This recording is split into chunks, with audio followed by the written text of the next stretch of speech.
भात हेउ किंबा रुटी नान पुरी और परोटा सबुथिरे एही आलू तरकारी खाइबा पाई भल लागिबो। नमस्कार प्रभाती किचन रे आपण समस्तंको मो तरफरु अनेक अनेक स्वागत। आज मु आपनक सहित शेयर करिवि एही आलूर तरकारी। ताहले चलतो स्टार्ट करिबा आजिर रेसिपी। प्रथमे मु गोटे कड़ाई गरम करि नेछि। कड़ाई भलसे गरम हेइ सारिबा परे सेथिरे मु 3 चम्मच सोरिष तेल देइछि। तेल गरम हेइ सारिबा परे काटिकी रखिथिबा आलू जोउटा कि मु चोपा छड़ेई नेइथिली एवं एठारे मु 300 ग्राम रो आलू नेइछि। सेही आलू को मु चोपा छड़ेई नेइकरी मझिरु एही परि भाबरे एतिकी बड़ साइज रो काटि नेइथिली। आलू काटिबा टाइम रे टिके आलूर साइज टिके बड़ रखिबे, बेसी छोट करिबेनी कि बहुत बेसी बड़ करिबेनी। मु जेउ भली आलू को काटिची सेतिकी साइज रो आलू को काटि नेबे। एबे सही आलू को कड़ाई रे देइकरी तेल रे किछि टाइम पर्यंत भाजी नेइची। 1 ରୁ 2 मिनिट आलू को भाजी नबा परे एबे मु आलू रे 1 चमच हळदी 1 चमच लंका गुंड देइकरी आलू सहित गोळेई नेइची।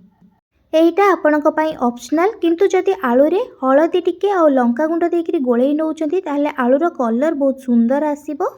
सेथिपई आलू रे हळदी एवं लंका गुंड देइकरी मु एटारे भाजी नेइची। आपण जदि एबे न देइकरी परे तरकारी करिबा टाइम रे हळदी एवं लंका गुंड देबे ताहाले मध्ये चलिबो।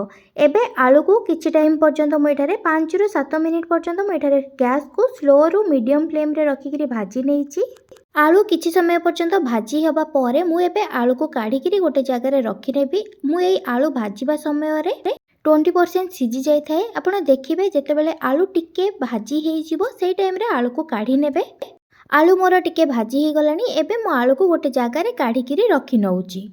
वीडियोटी को आपण आरंभ रु शेष पर्यंत देखंतु। जदि वीडियोटी भल लागिथिबो ताहले लाइक करिदेबे। लाइक करिबा सहित शेयर मध्ये करिदेबे। एबे देखंतु सबतक आलू मु काढिकरी रखि नेइची। एबे आलू भाजुथिबा कड़ाई रे सेई कड़ाई रे मु एबे जीरा देइची। जीरा मु एठारे 1 चमच देइची। जीरा देई सारी टिके तेल रे गोळेई नबा परे एबे 2टी मीडियम साइज रो पियाज काटिथिली जोडा को मु चुना चुना छोट छोट करी काटि नेइथिली। एबे सेई पियाज को तेल रे देइकरी किछि टाइम पर्यंत भाजी नेबी। पियाज एबे टिके कलर चेंज होबा पर्यंत मु एठारे पियाज को भाजी नेबी। जेतेबेले पियाज रो कलर टिके गोल्डन कलर हेइ आसीबो सेही पर्यंत पियाज को मु एठारे भाजी नेबी। पियाज भाजीबा टाइम रे गैस को स्लो फ्लेम रे रखिकरी पियाज को भाजी नेबे। पियाज रो कलर टिके चेंज होबा पर्यंत एबे देखंतु पियाज रो कलर टिके गोल्डन कलर हेइ आसिलानी। एबे एई टाइम रे मु अदा रसुण रो पेस्ट देइची। मु प्रथमरु अदा रसुण को बाटी नेइथिली। एबे सेही अदा रसुण रो पेस्ट देइकरी पियाज सहित किछि टाइम पर्यंत एठारे मु गोळेई नउची। अदा रसुण रो पेस्ट देइकरी 2 ରୁ 3 मिनिट पर्यंत मु गैस को स्लो फ्लेम रे रखिकरी एठारे गोळेई नेबी। जहा द्वारा पियाज भाजी होबा सहित अदा रसुण रो पेस्ट रे थिबा कंचा बास्ना सेटा मध्ये कमी जिवो। एबे 2 ରୁ 3 मिनिट पर्यंत पियाज संगे अदा रसुण रो पेस्ट देके भाजी नबा परे 2टी मीडियम साइज रो टमाटो को मु एठारे लंबा लंबा पतला पतला कर काटि नेइथिली। देखंतु एही परि भाबरे टमाटो को मु काटि नेइची, किंतु आपण जदि चाहेबे टमाटो को छोट छोट करी काटि नेइ पारिबे। छोट छोट चुना चुना करिक मध्ये आपण टमाटो को काटि नेइ पारिबे। एबे टमाटो को देइकिरी सबु को भलसे गोळेई नउची। टमाटो को मध्ये सिजिबा पाई मु एठारे 2 ରୁ 3 मिनिट पर्यंत छाडी देबी, जहा द्वारा भाजी होबा भितरे टमाटोटा हमर सिजी जिवो। एबे एई टाइम रे मु 2टी लंका को नेइकरी छोट छोट करी काटि नेइथिली।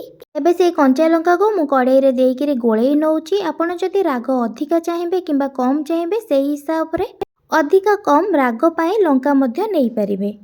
एबे टमाटो देई सारी 2-3 मिनिट भाजी नबा परे एबे मु किछि गुंड मसला देबी। सेथिरे 1 चमच लंका गुंड मु देई ता संगरे 2 चमच मु एठारे चिकन मसला देइची एवं ता सहित दालचीनी गुंड मु एठारे 1 चमच देइची।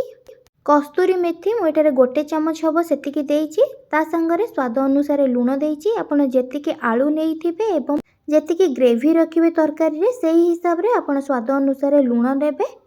मसला एवं लूण देई सारी सबु को भल से गोळेई नेइची। 1 ରୁ 2 मिनिट पर्यंत मु एठारे सबु को गोळेई नेइची। मसला को भल से गोळेई नबा परे एबे मु अल्प किछि पानी देबी। जो मिक्सर रे मु अदा रसुण बाटी नेइथिली सेहीथिरो ही पानी देइकरी सेही पानी को अल्प मु किछि मसला संगरे देइकरी किछि टाइम पर्यंत गोळेई नउची। एबे ई मसला कसिबा टाइम रे गैस को स्लो फ्लेम रे रखिकरी मसला कसी नेबे। जेमति मसलाटा भल से सिजी गले एवं मसलाटा कसी ही जिबा परे तेलटा जेतेबेले बाहरु को बाहरिबो सेतेबेले हमें जानिबा मसलाटा हमर भल से कसी ही गलानी। सेही पर्यंत गैस को स्लो फ्लेम रे रखी मसला को आमे कसी नबा। मझिरे मझिरे गोटे थर लेखा गोळेई नउथिबे प्रति 2 ରୁ 3 मिनिट रे गोटे थर।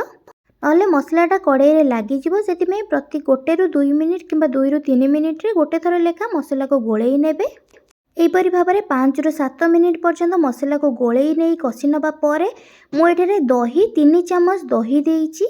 दही दबा द्वारा तरकारी टेस्ट बहुत भलो आसी थाए। आपण जदि दही न दबा पई चाहिबे ताहले टमाटो अधिका टिके नेई परिबे। आउ जदि दही दउछंती ताहले दही दबा टाइम रे गैस को स्लो फ्लेम रे रखिबे। नहले दही देई सारिला परे दही हमर छिड़ी जिबार संभावना थाए। सेतिपई दही दबा टाइम रे गैस को स्लो फ्लेम रे रखिकिरी कंटिन्यू 2 ରୁ 3 मिनिट पर्यंत गोळेई नउथिबे। 2 ରୁ 3 मिनिट पर्यंत कंटिन्यू गोळेई नबा परे मझिरे मझिरे गोळेई नेबे। प्रति 2 ରୁ 3 मिनिट रे गोटे थर लेखा मसलाटा कषि हो गलानी। ता संगरे दही मध्य मिसी गलानी। एबे मो प्रथमरु भाजिके रखिथिबा आलू को मसला सहित देइकिरी एपट सेपट करिकिरी मसला संगरे आलू को भलसे मिसेई नेबी। आलू आमे प्रथमरु भाजिबा टाइम रे 20% आलू हमर सिझी जाइतिला। एबे एई कषिबा टाइम रे आलू को देइकिरी कषिबा द्वारा एवं तरकारी बनेबा भितरे हमर आलूटा पूरा भलसे सिझी जिवो। एबे आलू को मसला सहित देइकिरी भलसे 2 ରୁ 3 मिनिट पर्यंत मोइटारे आउ भलसे गोळेई नउची जेमति कि आलू भलसे कषि हे जिवो मसला सहित। आपण माने भिडियोटी को आरंभ रु शेष पर्यंत देखंतु। जदि भिडियोटी भलो लागिबो ताहले लाइक सहित शेयर करि नेबे। आउ जदि मो चैनल रे नुवा थिबे ताहले सब्सक्राइब करि नेबे। सब्सक्राइब करबा सहित पाखरे थिबा छोटो बेल आइकन को क्लिक कर देबे। जहा द्वारा मो नेक्स्ट जहा भी वीडियो अपलोड करिवि ताहार नोटिफिकेशन आपनक फोन को आसी जिवो एवं आपण जाईकिरी मो अपलोड करिथिबा भिडियोटी को देखि परिबे।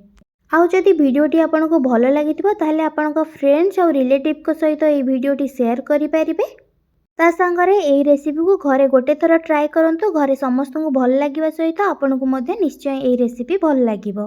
आलू को भलसे मसला सहित कषि नबा परे एबे मो पानी देई देइछि। आपण जेतिकी ग्रेवी रखिबा पई चाहिबे सेही हिसाब रे आलू रे कम अधिका करी पानी देबे। मु एठारे आलू को ड्राई करी रखिबी। सेथि पई मु बहुत बेसी पानी देइनी। गोटे ग्लास पानी देइकिरी आलू को भलसे गोळेई नउची। गोळेई नबा परे एबे मु किछि टाइम पई घोड़ेई किरी रखि नेबी। आपण जदि टिके आलू रे ग्रेवी रखिबा पई चाहिबे ताहाले आउ टिके अधिका पानी देई परिबे एवं आलू सिझी जिबा परे जेतिकी ग्रेवी रखिबा पई चाहुथिबे सेही हिसाब रे आपण रखि परिबे। मझिरे मझिरे ढांकुणा काढी किरी तरकारी को गोळेई नउथिबे। ता संगरे मझिरे मझिरे चेक करि नउथिबे आलू आपनकर सिझिलाणी कि नाही। आपण माने कमेंट सेक्शन रे मते कमेंट करी जणाई परिबे एही परि भाबरे आलू तरकारी घरे को माने बनांती एवं काहा को आलू तरकारी खाइबा पई भलो लागि थाए। मुठारे आपनको देखौची देखंतु आलू सिझी गलाणी। पाखा पाखी 90% आलू मोर एठारे सिझी गलाणी। मु गोटे आलू आनिकिरी आपनको देखौची देखंतु। चामच रे मु एठारे खंड करिकिरी आपनको देखौची आलू मोर एठारे 90% आलू सिझी गलाणी। आपण मध्ये एही परि भाबरे चेक करि परिबे 90% आलू मोर सिझी गलाणी। एबे मु एठारे आउ अल्प टाइम पई किछि टाइम पर्यंत आलू को एठारे आउ ढांकुणी न घोड़ेई किरी आलू को किछि टाइम पर्यंत गोळेई नउची। जेतु आलूर तरकारी मु एठारे पूरा ड्राई रखिबी सेथि पई मु एठारे ढांकुणी आउ घोड़ौनी। सेमिति ही आउ किछि टाइम पर्यंत छाड़ी दउची जहा द्वारा तरकारी रे थिबा पानीटा सुखी जिबा सहित आलू आउ जेतिकी 10% हमर सिझिनी आलू मध्ये सिझी जिवो। आपण जदि तरकारी रे टिके बेसी ग्रेवी रखिबा पई चाहुथिबे ताहले चेक करूथिबे जेतेबेले आलू हमर भलसे सिझी जिबा सहित तरकारी रे टिके झोल थिबो सेही टाइम रे आपण गैस को बंद करी चाहिले लास्ट रे धनिया पत्र को देइकिरी मध्ये आलू तरकारी रेडी करि परिबे। एबे देखंतु तरकारी रो सब जाक झोल कमी गलानी आलू मध्ये ड्राई हेई गलानी। एबे मु आपनको आलू भलसे सिझिछि कि नाही आपनको चेक करिकिरी देखैबी। एही आलूर रेसिपी आपण भात हो किंबा रुटी नान परोटा पूरी जोथरे भी चाहिए खाई परिबे एवं आर टेस्ट सबुथिरे बहुत भलो लागि थाए। एबे देखंतु आलू केते परफेक्टली केते भलो से सिझी जाईची। एबे आलू मोर भलो से सिझी जिबा सहित आलू रे थिबा झोल मध्ये सब कमी जाईची। एबे एई टाइम रे गैस को मो बंद करि नेइची। आपण माने देखि पारुथिबे ए आलूर तरकारी केते सुंदर देखा जिबा सहित आर टेस्ट मध्ये सेतिकी सुआदिया थाए। आपण माने गोटे थर निश्चय घरे ट्राई करंतु एवं जदि भलो लागिबो ताहले कमेंट सेक्शन रे मते निश्चय जणैबे। एबे मोर आलू तरकारी हेई गलानी। एबे शेषरे किछि धनिया पत्र को मु काटिकी रखि नेइथिली सेही धनिया पत्र को आलू तरकारी रे देइकरी ताको गोळेई नेबी। मोर तो आलू तरकारी हेइकरी रेडी हेई गला। आशा करूछि कि वीडियोटी आपनको भलो लागिथिबो ताहले लाइक करिबा सहित आपनको फ्रेंड एवं रिलेटिव को सहित मो वीडियोटी को शेयर करि नेबे। ता संगरे जदि मो चैनल रे नुआ थिबे ताहले सब्सक्राइब करि नेबे। सब्सक्राइब करिबा सहित पाखरे थिबा छोटो बेल आइकन को क्लिक करि नेबे ଯାହାଦ୍ୱାରା ମୁଁ ନେକ୍ସଟ ଯାହା ବି ଭିଡ଼ିଓ ଅପଲୋଡ଼ କରିବି ତାହାର ନୋଟିଫିକେସନ୍ ଆପଣଙ୍କ ଫୋନକୁ ଆସିଯିବ ଏବଂ ଆପଣ ଯାଇକରି ମୁଁ ଅପଲୋଡ଼ କରିଥିବା ଭିଡ଼ିଓଟିକୁ ମଧ୍ୟ ଦେଖିପାରିବେ। ଆଶା କରୁଛି କି ଭିଡ଼ିଓଟି ଆପଣଙ୍କୁ ଭଲ ଲାଗିଥିବ। ରହୁଛି ନମସ୍କାର। ଆସିବି ନେକ୍ସଟ ଆଉ ଗୋଟେ ନୂଆ ଭିଡ଼ିଓ ଆଣିକି।